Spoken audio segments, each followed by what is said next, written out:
Welcome to Financial Literacy Class 101. Our focus today is 7 type of investment that you need to engage with that you never need to work again. So the first thing, you need to acquire financial stability. How do you acquire financial stability? Is engaging in an investment that is worth the cash that you need to survive on without necessarily having stress to work. So let's get to practicality. The first thing we need to know your recurrent expenditure. So there's this person who says, once you give me maybe 100,000 per month, I really never need to work again. It will settle my school fees, my rent, and all the expenses that I have a month. So once we work from that, that's the goal. So our goal will be that amount. Then we work towards now backwards how you need to invest and what type of investment you need to engage in so that you get to your goal. If you like the content, ensure you leave a like. Especially this tutorial is made to especially those people in Gulf. You meet somebody has traveled to Gulf, and surely Gulf they don't have the best life. Or maybe you meet you're not employed. Once you're not employed, know that the person who is employed after their retirement, the government will offer them ransom amount that they can always start a business. So if you're not employed, you need to focus on the type of investment that you need to work on so that you never need to work again. And let us not confuse between a retirement plan and never wanting to work again. Are you getting? Those are two different things. For the retirement plan, there are these people who are working on paid government jobs. They squander all their cash, but at the end of their duration, they will be given adequate cash to start their income. Again, this tutorial goes to people in Gulf. You get it? Sometimes you are in a country, you are in a foreign country which has different cultures, different way of living. You really do not need to live there. You need to purpose and make an investment that will generate you an monthly income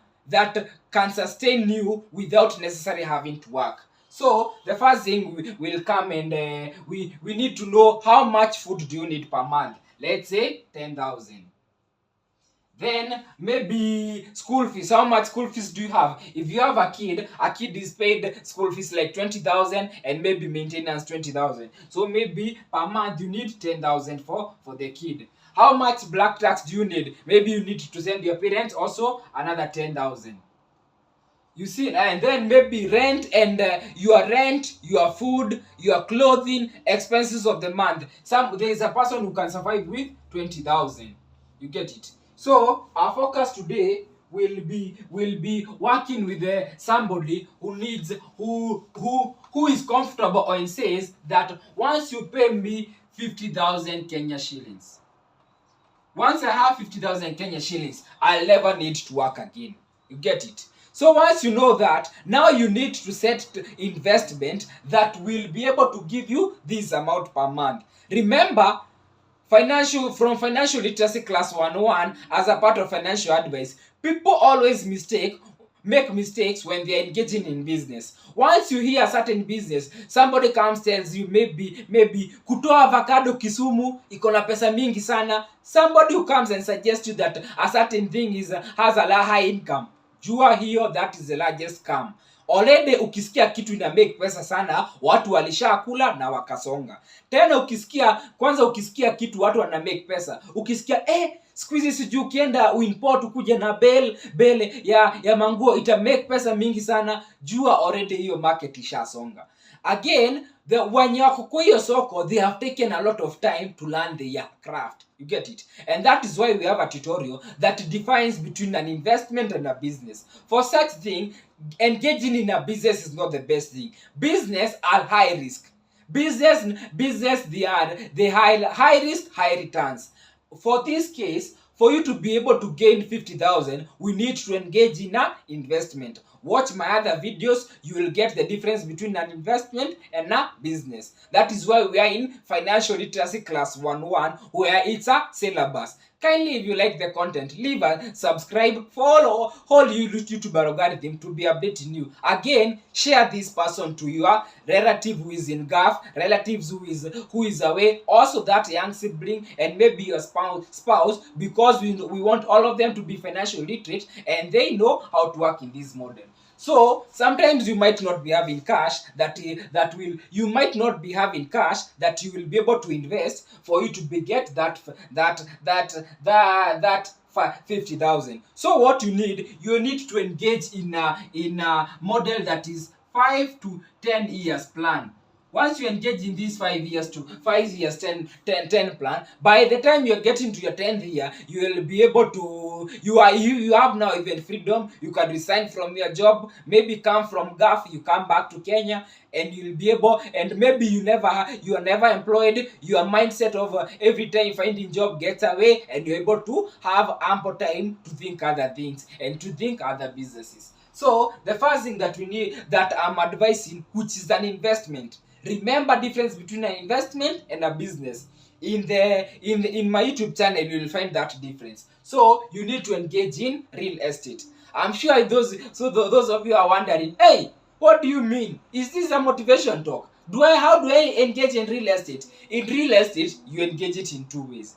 You either, if you have the whole cash, you will do the due process where you buy the land, then you develop it, you construct rentals, then those rentals will be giving you income per month. But real estate, the challenge is capital intensive. The other way to engage in real estate is having things we call REITs. This is real estate investment trust. So REITs, investing in REITs. These rates, the way they work is that rates you meet they invest in real estate. Then once they invest the real estate, then they'll be able to bring you shares that you'll be able to buy. Once you buy those shares per month, once they get their income, they'll be able to divide it. But remember, they benefit from rent or income, then and the capital gain of that value. Let's say they need to construct a house that is 1 billion. Once they need to construct a house that is 1 billion, this is what they'll do. They will evaluate one share maybe to be 50 shillings.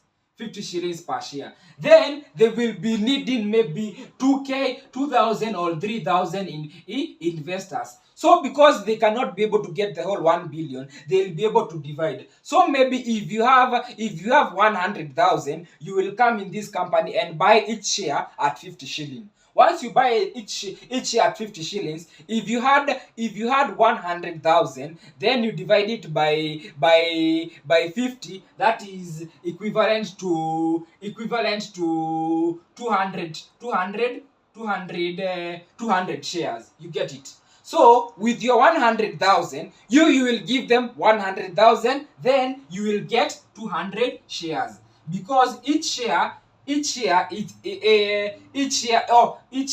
at a cost of 50 shillings. 50 shillings. Once you do that, it is 2,000. It is 2,000 shares.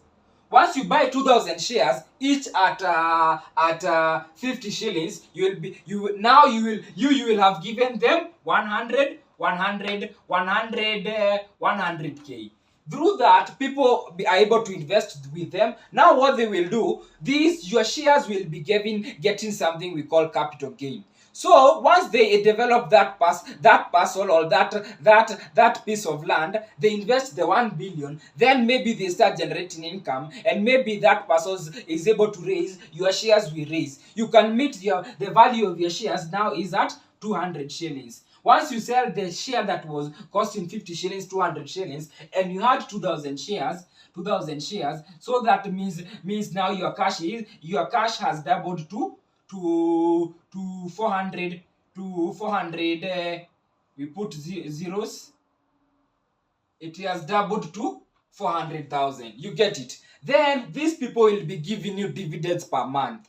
What the dividends they will giving you. So sometimes they give their dividends semi-annually or maybe annually. So maybe you might in 6 you meet your requirement was to get 50,000. So you need to invest in this rate an amount or something that will be given you let's say they offer every time they give maybe quarterly is 4 months. So if in 4 months if you can get 200,000 as dividends, so it means by that you've invested in something that is in an investment, and you will soon get your financial freedom. So another thing, let me go to shares.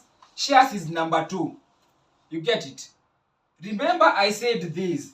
Kindly, if you are in GAF, do not make a mistake to come and open a business that there is this mentality people do. Maybe you invest in a business, then you're expecting your mother or your sister is working for you. Know this. A business is a profit and loss making entity, and a business has to incur all the expenses, including the expense of labor towards making it profit. Kama unafanya biashara yako, lazima wewe ujilipe. Lazima ukicount pale faida, unatoa faida ya biashara yako. So ukienda uset biashara, uanze kuwork na mamako ama bradhako, jua mamako ama your family member is expensive than your task. Kama ni duka umefungua and you want your mom to be assisting you run that business, no, she's more expensive and less efficient. Kama ungechukua mtu umlipe afanye hiyo kazi ulikuwa unafanyiwa, atakuwa cheaper in price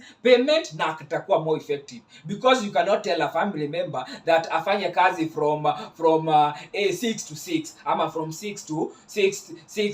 6 asubuhi to 8 ya jioni. Remember that. I'm not against working with family members, but for financial literacy we need to avoid black tax at all, because we find especially those people in GAF wanaumia sana, kwa sababu wewe uko hapo wakikupea biashara hutaki kufanya venye inafaa kuwa, and once we do that economically tunaumia, because angekufungua hiyo biashara then aandike youth wa 6, akiandika youth wa 6 analipa mshahara, hawa youth wana run, wewe ukipewa hiyo pesa you squander it, and any time somebody steals money or gets money illegally or gets money in a software, most likely as per research from financial literacy class 101, huwa wana waste hiyo pesa that is not hard earned.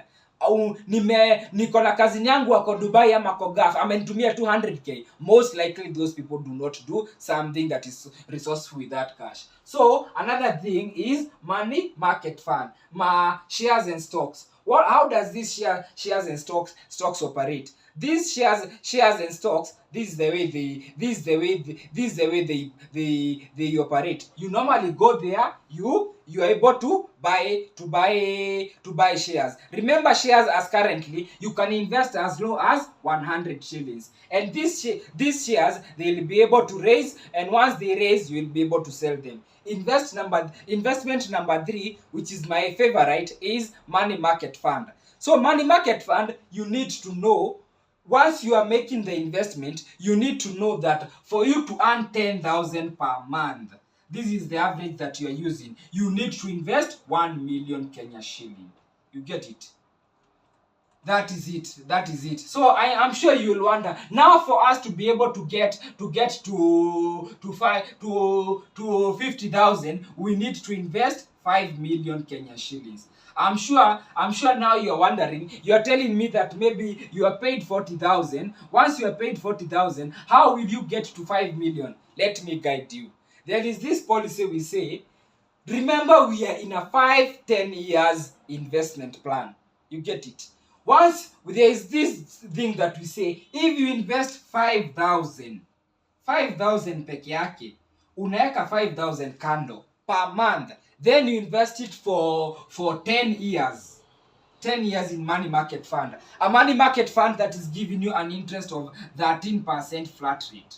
By the time you're getting your 10th year, you will be having 1.2 million. You get it? So that is 5,000. Now I'm sure you are earning 40,000. Somebody who's earning 40,000 and maybe they are in gap, or maybe this is a person who does not have a job, they can be able to spare even 20,000. Once they spare 20,000, since for you to get rich, you have to live. Sometimes for you to be rich, you have to live either below your means, or you have to have resources that generate income within a very large income within a short period of time. So we see this person is earning can save 5,000. If somebody saves 20,000 per month, remember we are in a 5-10 years plan, so that we will make an investment that in the next 10 years, in the next 5 years, I will never have to work again. If I invest 10 years, 20,000, then I invest in the same 10-year plan and get 13%. What is this? Is times 4. 12 times 4 is 3.6 million. 3.6 million, which business can't it start?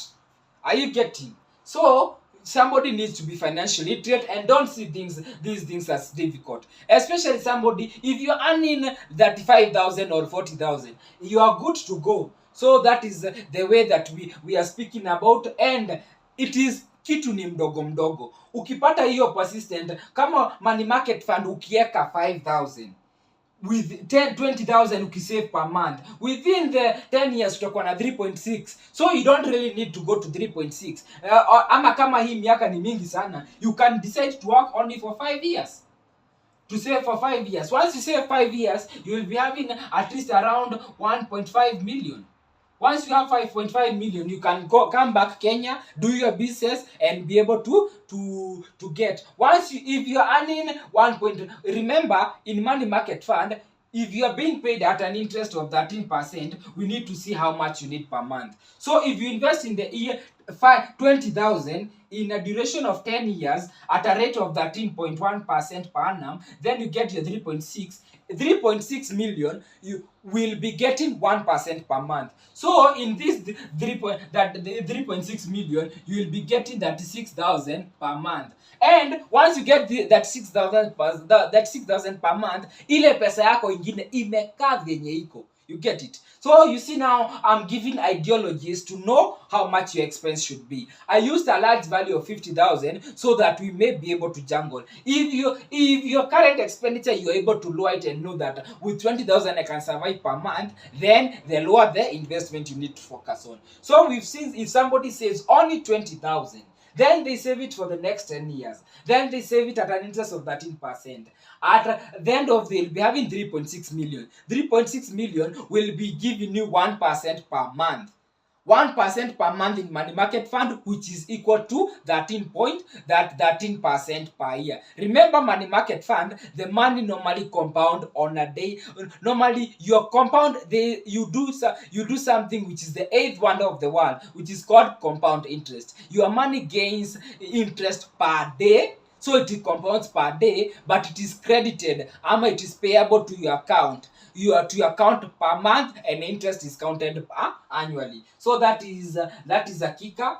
That is a kicker. So something else that we will talk about. We'll talk about shares. Remember, some of you don't always be positive minded. You will meet there is this person who is a handsman. Handsman inamaanisha yule fundi wa mkono. Fundi wa mkono analipwa 600 shillings per day. Ama unafanya biashara tu kadogo. You can decide that I'll be saving 100 shillings per day. I will invest in either shares or money market fund. Once you invest 100 shillings per day, at the end of the month, you'll be having 3,000. Once you invest 3,000, remember shares unaweza stocks unaweza ingia at a minimum at 100 shillings. Kuna yenye inaingia 100 shillings. So ukiweka 100 shillings per month, you have 3,000. If you have 3,000, by the end of the 12 months duration, 12 months, you will be having 36,000 Kenya shillings. That 6,000 Kenya shillings, that is in shares and stocks. But if it was in money market fund, it will have compounded. You will meet, maybe it is now 41,000. So 41,000 ukifanya hivi, na hiyo ni mwaka moja peke yake, and the plan was 10 years. So unaona, by the time tunaingia 10 years, pesa itakuwa mingi. And realize something in money market fund. The wonders do not happen. Money market fund si mahali pa kuweka pesa 6 months, hapana. Ni mahali you focus on large duration, because there is this power of compounding interest. In my YouTube channel nimeeleza hizo vitu za compounding interest venye inasonga. We said it is financial literacy class 101, ni class ina proceed. So hizi vitu unahitaji kusubscribe ili kila siku nikitoa video mbili unaketi unasikiza, so that as we proceed utakuwa we aim to take you in a journey of getting to financial stability. That is how we get it. Then I think we've explained stocks has been explained, real estate has been explained, money market fund. We said by saving 20k per month, that is giving you 13% per annum for a duration of 10 years. You will be having 3.6 million. 3.6 million will be giving you per month 36,000. This is per month. Let your cash will be constant. Then there is index fund and ETFs. These works the same as the shares and stocks work. They work the same. I have a video that I've explained the whole concept about index funds. Kindly go and watch to be able to be together. And other things is T-bills and T-bonds. What are these? Treasury bills and treasury bonds. Treasury bills is investing on government securities for short time. Treasury bond, most are normally tax free, and you have to invest in a longer duration of time at a higher interest. Currently, treasury bills, like the last infrastructure bond that had been laid, was offering around 16 to 18%. 18% per annum the cash you invest. What people normally do, treasury bill, to ensure that you constantly have a flow, the government has to stake the bond for you to buy. So people normally buy on a monthly base. So every month, once you buy like the treasury bill, the treasury bill, there is for 90 days, there is for 180 days, then there is for 360 days. But once we are focusing on treasury bond, they have to be 2 years and above. And maybe they have a larger interest. Their interest is like 18%. You get it? Once 18%, and there are even ones that stretch even to 30 years. You meet somebody has cash, a large amount of cash, they do a 30 years plan. Then per month, maybe they had 100 million. They'll be given every month at 18%, they'll be receiving 1.2% of their cash. So if somebody has around like 6 million, every month they'll be receiving like 70,000 per month. So another thing that in treasury bills, people normally invest per month, so that because unajua hii pesa maybe inafaa kukaa 6 months. So by mwezi wa sita utapewa pesa yako na interest. Remember again, treasury bills and treasury bond, they give you interest upfront. So what do I mean? Ukisikia hii inakupea 16%, kama una invest 100,000, watataka uwapatie 16% minus 16% of 100,000 is 16,000. So watakwambia uwaeke 84,000. Ukiweka 84,000 in the account, by the time duration yenye umekubali, kama umekubaliana a duration of 90 days, utakuta bank yako imefandiwa sasa 100,000. So that's the concept of treasury bill. They pay you upfront. Kwanza anakupeanga interest. So hii yenye inakwambia inakupea 18%, maybe watahitaji hii yenye inalipa 18% per annum, hiyo month watahitaji uweke 82k. Ukiwekea 82k, then utegea ile duration, kama wanakuambia 2 years, watakuwa ipea 100k. The challenge with the treasury bills and treasury bond, hauwezi toka. Ukishaingia, unless uuze hiyo bill, maybe, na ukienda kuuza bill, the bond ama treasury bill, most likely when you wananunua watatake advantage, watainunua cheaper. So it is not very flexible. But we need that information. That information is very important. Another thing is Saccos. I'm sure those in Gulf will not be able to access the Saccos, because Saccos are the way people normally save cash together, as maybe people working in HIF, or you're in the university, or people working in the same organization like Safaricom. They decide, or maybe the police Sacco, these are policemen working together, they know their salary is the same, they are able to save together. Then one colleague of the years akitaka hiyo pesa anakopeshewa. You get it? So joining Saccos is very important, but do not go join something we call merry-go-round. Merry-go-round, see Sacco. And other things that we talk about is startups. Startups, instead of you being you are new to business, ama huna job, ama unaishi uko gaf, instead ya kuja kuanza biashara mpya, this is my advice: invest on startups. Meet a business that is already working and function, and they want to sell the business. Maybe there's a business that is being sold at worth 1 million. Once you buy the 1 million, they will be able to give you, for them to sell you, they'll give you their books. Watakwambia hii biashara ukifanya hii pesa maybe inakuachianga 2000 per day, 6000 per day, na utapewa management na kila kitu. So ukishanunua hiyo biashara, kama ni hotel umenunua, ama ni biashara ina exist, umenunua furniture zenye ziko hiyo keja, umebuy manager, umebuy staff wote, umewabuy. That's the value unauziwa. So ukifanya hivi, once you invest in this, utakutanga maybe you are connected with the investors maybe from China and Dubai, and they want to invest. Maybe wanakuja mnanunua business that is 7 million. Uzuri wa hii, mnapewa paperwork. Lazima mpewe paperwork. Utaenda tu na wakili yako, upewe documentation, your documentation uchange kutoka agreement yenye kama ni hotel na wameagree na landlord aishi hapo miaka 5, hiyo agreement inachangewa na wakili. Kama ni terms za payment, kama za biashara, license ya kwa portal, kama business iko registered na ilikuwa inaitwa hii jina fulani, hiyo jina sasa ina transferiwa from that to you. All the possession,